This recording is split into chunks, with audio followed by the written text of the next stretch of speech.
सुनु शुभ कथा भवानी रामचरित्र मानस विमल। कहा भुषंडी बखानी सुना विहग नायक गरुड़।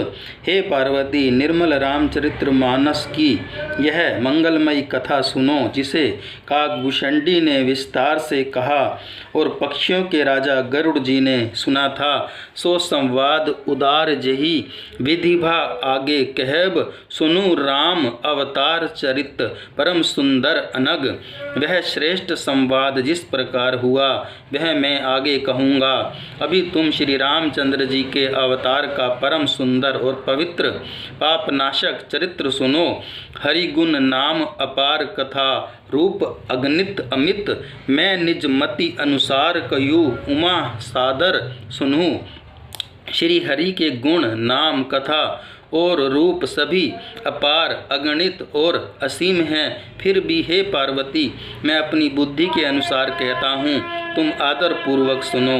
सुनु गिरजा हरिचरित सुहाए विपुल विशद निगमागम गाए। हरि अवतार हेतु जही होई ईद मिथ म कही जाई न सोई। हे पार्वती सुनो, वेद शास्त्रों ने श्री हरि के सुंदर विस्तृत और निर्मल चरित्रों का गान किया है।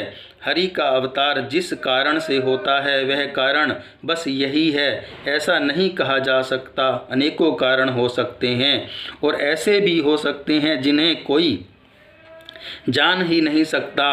राम अत्रक्य बुद्धि मन बानी मत हमार अस सुनी सियानी। तदपि संत मुनि वेद पुराना जस कछु कही सब मति अनुमाना।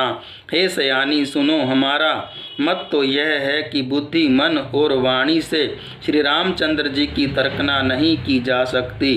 तथापि संत मुनि वेद और पुराण अपनी अपनी बुद्धि के अनुसार जैसा कुछ कहते हैं तस मैं समुखी सुनायु तो ही समुझी पर जस कारण मोही। जब जब होई धर्म के हानि बाढ़ी असुर अधम अभिमानी।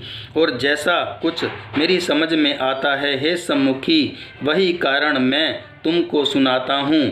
जब जब धर्म का ह्रास होता है और नीच अभिमानी राक्षस बढ़ जाते हैं, करी अनीति जाई नहीं बरनी सीधही विप्र धेनु सुर धरनी।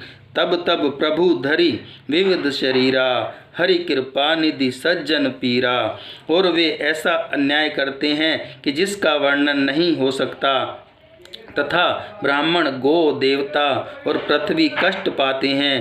तब तब वे कृपा निधान प्रभु भांति भांति के दिव्य शरीर धारण कर सज्जनों की पीड़ा हरते हैं। असुर मारी थापहि सुरहन राखहि निज श्रुति सेतु।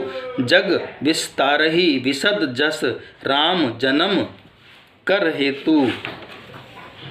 वे असुरों को मारकर देवताओं को स्थापित करते हैं, अपने श्वास रूप वेदों की मर्यादा की रक्षा करते हैं और जगत में अपना निर्मल यश फैलाते हैं। श्री रामचंद्र जी के अवतार का यह कारण है।